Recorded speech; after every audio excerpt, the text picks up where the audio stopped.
All right, we're back on the Tundra. We're stopped on the interior for now, and we're focused on getting the timing belt and water pump put in this. We're getting the engine torn down right now. I got the coolant draining, which looks like it's just straight water. And we'll pull the shroud off, radiator fan, and then get back down into where the timing belt is. All right, we're making progress in the engine. We got the fan shroud off. Now we're taking this intake off and the throttle body. Just trying to get down to the water pump and timing belt to get it all torn apart. All right, we got pretty far progress now. This here's your water pump. These are the covers for a timing belt. So we can continue pulling everything off and get it down to where we can replace the timing belt. And while we're also in there, we're gonna do valve cover gaskets. All right, the timing belt is out, and if you look over here, you can see this idler bearing that just got grenaded and completely shredded up the belt here, and that's what caused all those problems of it not starting. So I got new bearings and belt and water pump to throw in, and after that it should run just fine. All right, we got the water pump installed in there now. Next piece we'll install is this top part that connects into the water pump, and after that probably throw the timing belt on, and we're getting pretty close. All right, timing belt is in and timed now. That was quite the process, but we turn it over and it turns over just fine. It wants to start, but we'll get everything buttoned back up.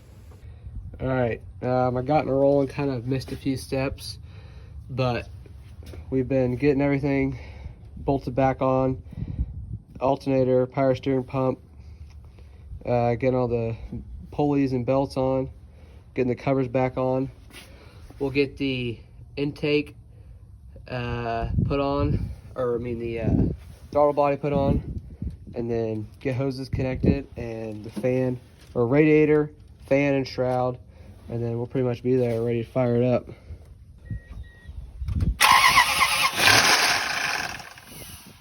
Whoa! All right, stop. All right, now that it runs, I am putting new spark plugs in and new valve cover gaskets, so you can see how much it leaked. But other than that, it's pretty much done. All right, so I had it done and running, or so I thought. You can see down here, there on the heat shield, how much oil has been leaking out of these gaskets.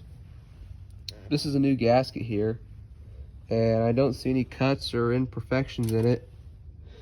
Down here, I've been looking along the seal. I don't really see nothing.